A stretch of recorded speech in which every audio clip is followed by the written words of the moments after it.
అమ్మయ్యా కొందరికి ఇండస్ట్రీ అవసరం, కొందరు ఇండస్ట్రీకి అవసరం. నీకు చిన్న చిన్న కాందాలతో పుట్టి 37 సంవత్సరాలు అయిందని అచ్చిరెడ్డి గారు మామగారు సినిమా మమ్మల్ని జంటను చేసింది. మామ పోస్టు పాయ్, మొగుడు పోస్టు పాయ్, ఇప్పుడు నాన్న పోస్టు పాయ్. కేఏ పాల్ గారి పార్టీ కండువా. చిచ్చి చిచ్చి చిచ్చి చిచ్చి అబ్బెబ్బెబ్బెబ్బెబ్బె. చిచ్చి చిచ్చి చిచ్చి చిచ్చి అబ్బెబ్బెబ్బెబ్బెబ్బె.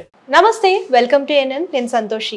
మనతో పాటు లెజెండరీ యాక్టర్ బాబు మోహన్ గారు ఉన్నారు. ఆయనతో చిన్న చిట్ చాట్. నమస్తే సార్. సార్, బాబు మోహన్ గారు అంటేనే గుర్తొచ్చేది కామెడీ టైమింగ్.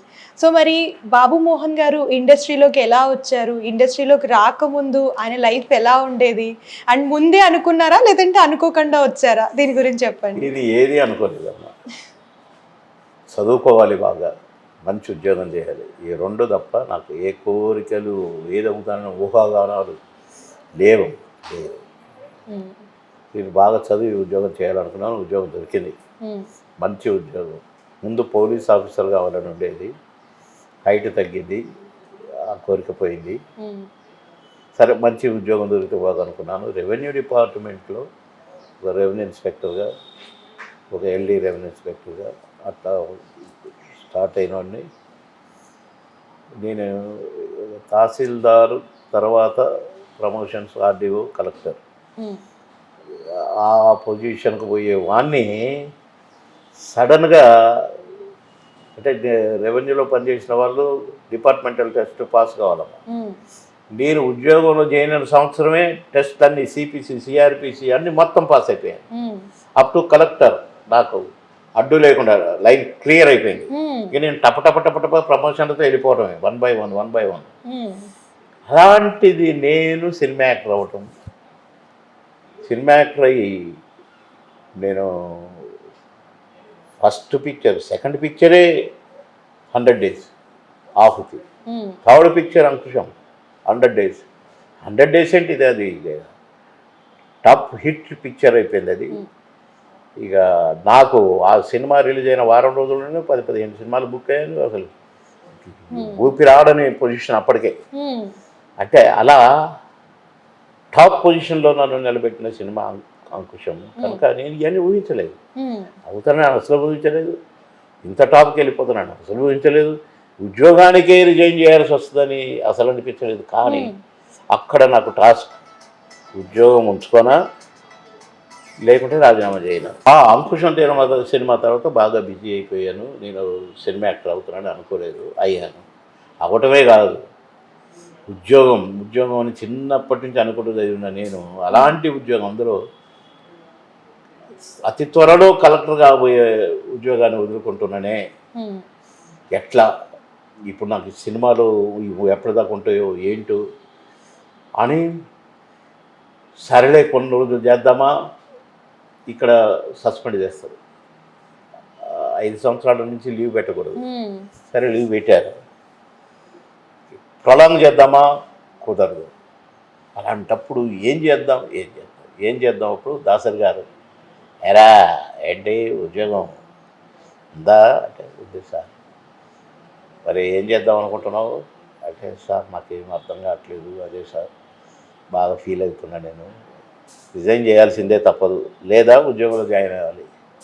ఉద్యోగంలో జాయిన్ అవుదామా, ఇంత స్టార్డమ్ వచ్చింది, నేనేమైపోతున్నా భయం అవుతుంది సార్ అన్నాను. అరే పిచ్చోడా, నువ్వు నా బిడ్డవురా, నువ్వు అయిపోయారా, నువ్వు ఆ పొజిషన్ దాటిపోయావు. ఇప్పుడు ఇండస్ట్రీలో కొందరు ఇండస్ట్రీకి అవసరం, కొందరికి ఇండస్ట్రీ అవసరం,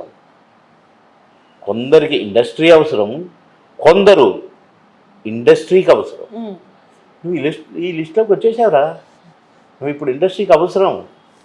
కనుక డోంట్ వరీ, రిజైన్ చేసేయి, ఇంకొకడు బతుకుతాడు. ఎందుకురా రిజర్వేషన్లో ఫుడ్, నీకు ఫుడ్కు డోకా లేదు అన్నారు. అంత ధైర్యం చెప్పారు. మరుసటి రోజే పోయి రిజైన్ చేశాను. లంచ్ ఎరా ఎక్కడికి వెళ్ళావు బాబు, నన్ను బాబు అని పిలిచేవారు. లంచ్ టైంలో కనపడలేదు, మీకు నచ్చిన మంచి కర్రీ వచ్చిందిరా మా ఇంటికి అన్నాడు. సార్ మీరే చెప్పారు కదా, రిజర్వేషన్లో ఫుడ్ ఎందుకురా, రిజైన్ చేయి, ఇంకొకరికి ఫుడ్ దొరుకుద్ది అన్నారు కదా సార్. నిజమే ఇంకొకరు ఫుడ్ దొరుకుతుంది కదా అని పోయి రిజైన్ చేసి వచ్చాను సార్ మధ్యాహ్నం లంచ్ పీరియడ్లో. చేసేసావా? రిజైన్ చేసేసావా? వెరీ గుడ్ రా. ఎందుకు రిజైన్ చేశారని మనకు చెప్తలేమనుకున్నాను కానీ వెరీ గుడ్ రా, చాలా మంచి పని చేసావని మెచ్చుకున్నారు. అలా ఏది కావాలనుకున్నామో అది అయ్యాను, ఏది అసలు ఊహించలేదు అది డామినేట్ చేసింది దీన్ని.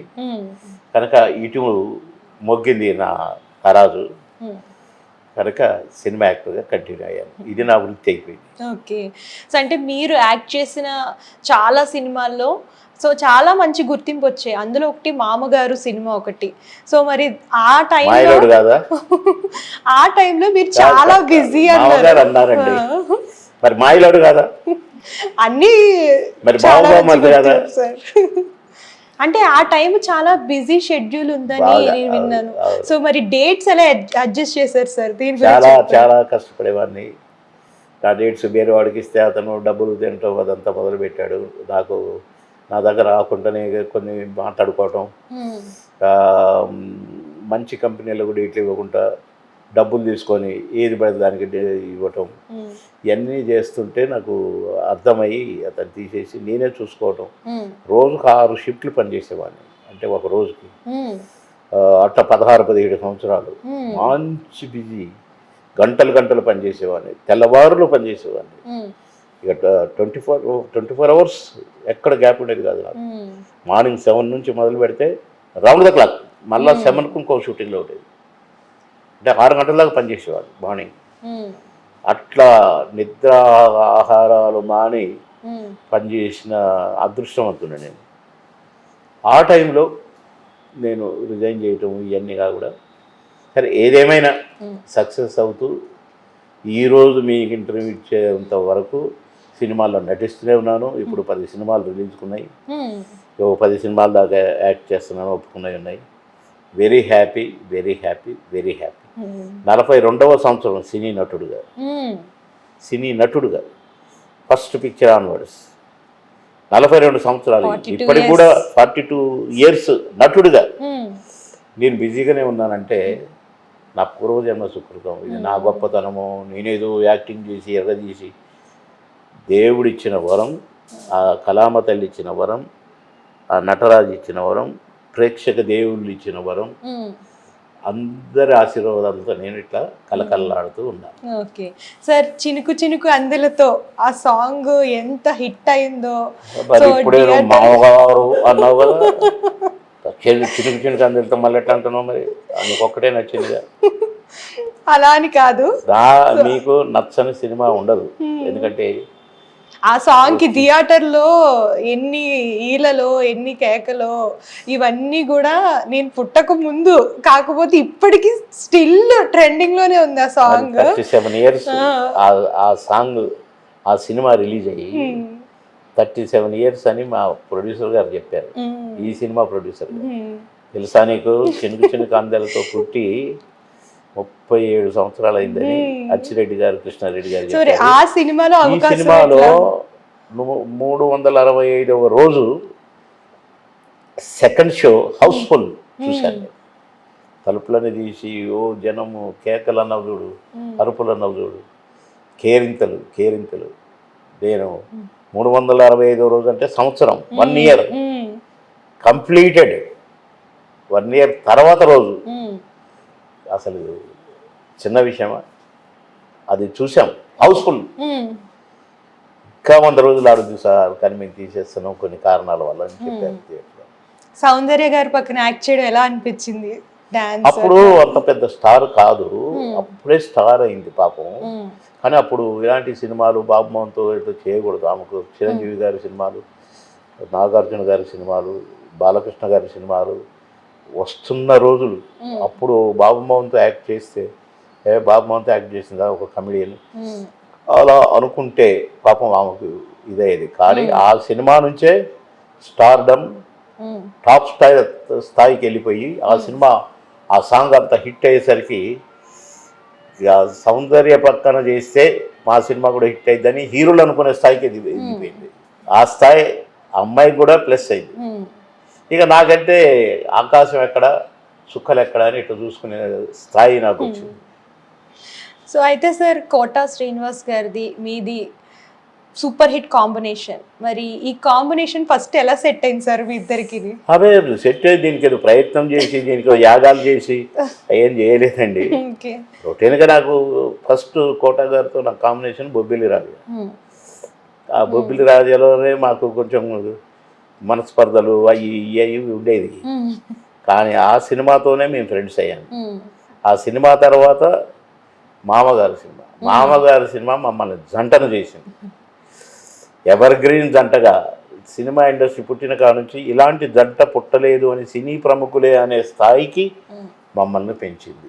అది కూడా మా పూర్వజన్మ సుకృతం. మా కోటన్నయ్య నన్ను వదిలిపెట్టి వెళ్ళిపోయాడు. నా కోటన్న నేను ఎంతో అన్యోన్యంగా ఉండేవాళ్ళం, సొంత అన్నదమ్ముల్లాగా ఉండేవాళ్ళం. ఆయన ప్లేట్లో ఏంట్రా వెతుకుతున్నావు, ప్లేట్ దొరకట్లేదన్న. ప్లేట్ లేదన్న రాబాయ్, మళ్ళీ లేట్ అయిపోద్ది, షార్ట్ రెడీ అంటారు. ఇద్దరం ఒకటే ప్లేట్లో తిందాం, ఇటు నువ్వు ఇక్కడ ఇటు తింటా, నేను ఇటు తింటా, అది ఒక ప్లేట్లో కలుపుకొని తినేవాళ్ళం. అది అంటే సొంత అన్నదమ్ములు కూడా ఎంగిలి ఇవన్నీ చూసుకుంటారు. తమ్ముడు తిన్న అన్నలో అన్న తిన్న ప్లేట్లు తమ్ముడు తిన్న అట్లా ఉంటుంది కొన్ని చోట్ల. కానీ మాకు అదేం లేదు.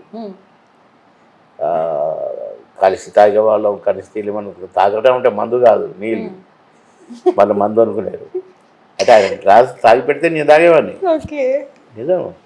నాకు ముద్దలు కలిపి పెట్టేవాడు, మళ్ళీ ఇదే చేతితో తినేవాడు. అట్లా మేము ఎంతో అన్యోన్యంగా ఉన్నా నా అన్నయ్య. సో అప్పుడు ఉన్న కాంబినేషన్స్ అంటే అప్పుడు చాలా మందితో మీరు కలిసి యాక్ట్ చేశారు హీరోస్తో. సో మరి ఇప్పుడు లేటెస్ట్ జనరేషన్ ఏ హీరోతో కలిపి యాక్ట్ చేయాలనుకుంటున్నారు మీరు? అయ్యో, నేను అందరూ నా వాళ్ళే.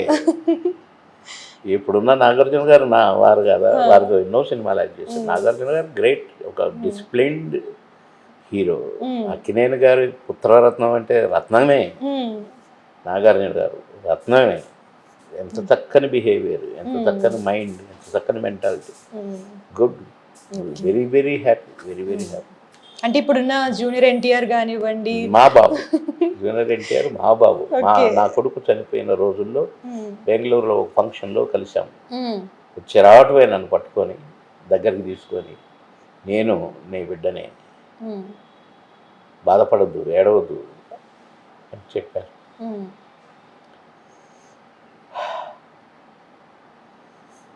అలాంటి మా బాబు జూనియర్ ఎన్టీఆర్ మా బాబు. సో మరి సడన్ గా పాలిటిక్స్ లోకి ఎలా ఎంట్రీ ఇచ్చారు? అది నేను ఎన్టీఆర్ గారి అభిమానిని. ఎన్టీఆర్ గారు ఉన్నప్పుడే నన్ను ప్రచారాలకు పంపేది. సందర్భంలో నేను ఒక మాట, కొన్ని విషయాలు మాట్లాడితే ఆయనకు బాగా నచ్చినాయి. ఆ తర్వాత ఎప్పుడు తమ్ముడు మా గురించి ఏం మాట్లాడుతారు మీరు అని మాట్లాడేవారు అన్నగారు. అట్లా అన్నగారి మీద అభిమానంతో తలసాని శ్రీనివాస్ గారికి ప్రచారం చేయమని నన్ను పంపారు. ఒకటే రాత్రి తిరిగాను, గెలిపించి పారేశాను సికింద్రాబాద్ ఎమ్మెల్యే. ఆ తర్వాతగా తప్పలేదు. అలాగే చంద్రబాబు గారు అన్నగారు చనిపోయాక తను పోటీ చేయమన్నారు, చేయనన్నాను. చేయాల్సిందే అన్నారు. ఓకే మీ ఆర్డర్ అన్నాను. ఎమ్మెల్యేగా గెలిచాను. మళ్ళీ రెండవసారి గెలిచాను, మినిస్టర్ని చేశారు. మూడవసారి కూడా గెలిచాను ఎమ్మెల్యేగా. ఇప్పుడు ఈ మధ్యనే కొద్దిగా రెస్ట్ తీసుకోవాలని పాలిటిక్స్కు దూరంగా ఉన్నారు.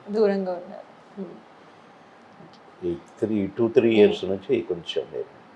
అయితే సార్ కోటా శ్రీనివాస్ గారు, బ్రహ్మానందం గారు, మీకు ఉన్న ర్యాప్ ప్రస్తుతం ఉన్న కమీడియన్స్కి ఆ ర్యాప్ ఎందుకు సెట్ కావట్లేదు? మీకేమన్నా? మేము కలిసి ఉంటే కలదూసుకోం అనుకున్న వాళ్ళు. మరి వాళ్ళే విడివిడిగా ఉంటే, ఎవరి క్యారవాన్లో వాళ్ళు ఉంటే వాళ్ళు అదే కలిసి ఉంటే కలదుసుకోమన్నా కదా. ఆ కలదుసుకోం అనేది ఎవరికి వారే రేజోడుగా, ఎవరికి వారే గదులలో. మేము అట్లా కాదు. ఏ చెట్టు కిందనైనా మేము ముగ్గురం ఉండేది, ఏ షూటింగ్లోనైనా ముగ్గురం ఒక దగ్గర ఉండేది, ఏ షూటింగ్లోనైనా ముగ్గురం కలిసి భోజనం చేసేది. ఇప్పుడు ఆ సిస్టమ్ అంతా పోయింది. ఎవరికి వారే యమునా తీరే లాగా ఉంది. కనుక దాని గురించి నేను మాట్లాడాల్సిన అవసరం లేదు. ఎవరి ఇష్టం వాళ్ళది, ఎవరి టేస్ట్ వాళ్ళది, ఎవరి సంస్కృతి వాళ్ళది. అంతే. నేను వాళ్ళ గురించి అలాంటి వాళ్ళ గురించి నేనేం కామెంట్ చేయట్లేదు, నాకు అవసరం లేదు. అంటే మీ లైఫ్లో ఈ సినిమా చేయకుండా ఉంటే బాగుండేది, లేదంటే ఇది ఓకే చేయకుండా ఉంటే బాగుండేది, అలాంటివి ఏమన్నా ఉన్నాయా? ఒక్క సినిమాకు వచ్చింది, ఓకే. బాగా ఫీల్ అయ్యాను. ఈవి గారంటే మాకు మా సొంత అన్న కింద లెక్క, మా సొంత కుటుంబ సభ్యులుగా మేము ఉండేవాళ్ళం. ఎన్నో సినిమాలు నాకు హిట్ సినిమాలు ఇచ్చారు మహానుభావుడు. కానీ ఒక షూటింగ్లో ఆయనకి ఎందుకు వచ్చిందో అది, సరే జనం మెచ్చారు, జనం ఓహో అన్నారు, భలే చేశాడురా కామెడీ అన్నారు. కానీ నాకెందుకు చిన్న ఫీలింగ్, ఆ సన్నివేశం చేసినప్పుడు రాత్రి 12 గంటలైంది. ఏమండి ఆవిడ వచ్చింది ఆ షూటింగ్, గాడిద మెడలో తాళి కట్టాలి ఒక శ్మశాన వాటికలో, నిన్ననో మొన్ననో కాలబెట్టిన శ్మశాన వాటిక అది. నాకెందుకో అర్ధరాత్రి 12 గంటలకు, 12 గంటల తర్వాత నేను గాడిద మెడలో తాళి కట్టడం ఏంటి అని చిన్న ఫీలింగ్ వచ్చింది. అన్నా నేను చేయను అని అంటే, లేదు చాలా బాగుంటుంది నువ్వు చెయ్యి. ఆయన డైరెక్టర్ కదా, ఆయన వ్యూలో ఆయన. నాకు చిన్న సెంటిమెంట్, నా భార్య పిల్లలకి ఏమైనా ఇద్దేమో, నాకు 2 బాబులు, ఆ మిస్సెస్ ఎట్లా నో చూస్తే ఎంత ఫీల్ అయిద్దో, ఇవన్నీ నాకు ఎందుకో మనస్పర్ధలు వస్తాయేంటి మేము ఇంట్లో, ఇవన్నీ ఆలోచనలు వచ్చినాయి. కానీ బాబు రా చెయ్యి అడగనే చేసేసి ఏడుస్తూ చేసిన. ఆ సీన్ చేసేటప్పుడు ఏడ్చాను నేను, ఏడ్చి కళ్ళ దూడ్చుకుంటుంటే ఆయన దగ్గర తీసుకొని, హే ఇదంతా యాక్టింగ్, ఈ పట్టించుకుంటాను అని నన్ను ఓదార్చడానికో, అదొక్కటి నేను బాగా కొంచెం ఫీల్ అయిన సన్నివేశం. సో మరి మీ ఫస్ట్ రెమ్యునరేషన్ ఎంత సార్? మీరు ఎంత? అవి అడగొద్దులేండి, అవి పర్సనల్. ఇచ్చారు రెమ్యునరేషన్, నేను తీసుకోకుండా నేను ఎక్కడ పని చేయలేదు, నేను ఎవరిని అడగలేదు రెమ్యునరేషన్. డబ్బులు ఇస్తేనే షూటింగ్కి వస్తాం, లేకుంటే షూటింగ్ చేయము, డబ్బులు ఇప్పుడు నేను ఎవరిని అనలేదు. ఇస్తే తీసుకునేవాడిని. డబ్బింగ్ చెప్పేటప్పుడు మాత్రం అడిగేవాడిని, సార్ బ్యాలెన్స్ అని అడిగేవాడిని. ఇస్తే ఓకే, ఇవ్వకపోతే మళ్ళీ అడిగేవాడిని కాదు. ఆయన ఎదురైతే కూడా సార్ బాగుంటారు ప్రొడ్యూసర్ గారు అని అడిగేది. ఆయన ఇంకో సినిమా తీసేటప్పుడు మళ్ళీ డేట్ల కోసం వస్తే కూడా, మరి మన ఆ సినిమా ఈ బ్యాలెన్స్ ఉన్నాయి కదా, నో అసలు ఆ టాపికే ఎక్కేవాడిని కాదు. అందుకనే నన్ను అందరూ గౌరవిస్తున్నారు, ఎందుకో నా బిహేవియర్ నచ్చింది, అందరు నన్ను ప్రేమిస్తున్నారు. సార్ కేఏ పాల్ గారి పార్టీ కండువా అబ్బెబ్బెబ్బెబ్బెబ్బే, ఇందాక చండాలపు పేర్లు కొన్ని సందర్భాల్లో మాట్లాడుకోకూడదు. విషపూరితమైన మనుషుల గురించి అసలు మాట్లాడుకోకూడదు. సార్ మా కోసం మీకు ఇష్టమైన డైలాగ్ ఒకటి చెప్పండి సార్. నేను అస్సలు బయట ఎక్కడన్నా డైలాగులు చెప్పడం విన్నారు, ఎందుకంటే షూటింగ్లో ఆ మూడులో ఉంటాం, ఆ బ్రెయిన్లో ఆ సీన్ ఏంటి అనేది బ్రెయిన్లో ఉంటుంది. ఈ డైలాగు ఎవరిని ఉద్దేశించి మాట్లాడాలి, వాళ్ళని చూస్తూ మాట్లాడాలి, చూసి మళ్ళీ ఫినిషింగ్ ఇక్కడ ఇవ్వాలి, ఈ షాట్లో నేను ఇటు తిరుగుతూ మాట్లాడాలి, ఇవన్నీ కొన్ని ఫండమెంటల్స్ ఉంటాయి ఒక డైలాగ్కి. అవి మేము పాటిస్తూ కెమెరా ముందు శిక్షణా తరగతులకు అటెండ్ అయినట్టుగా షార్ట్లో మేము క్రమశిక్షణతో మిసిలి వాళ్ళం. ఆ గెటప్ వేసుకొని ఆ మూడులో నటించటం కూడా ఒక యోగం అండి, అది పిచ్చిది కాదు. కానీ మేమేదో మిమిక్రీ ఆర్టిస్టులు చెప్పినట్టుగా పిచ్చిగా చెప్పి దాన్ని నన్ను చిన్న కంచెలతో ఎన్నో స్టేజ్ల మీద వేయమన్నారు.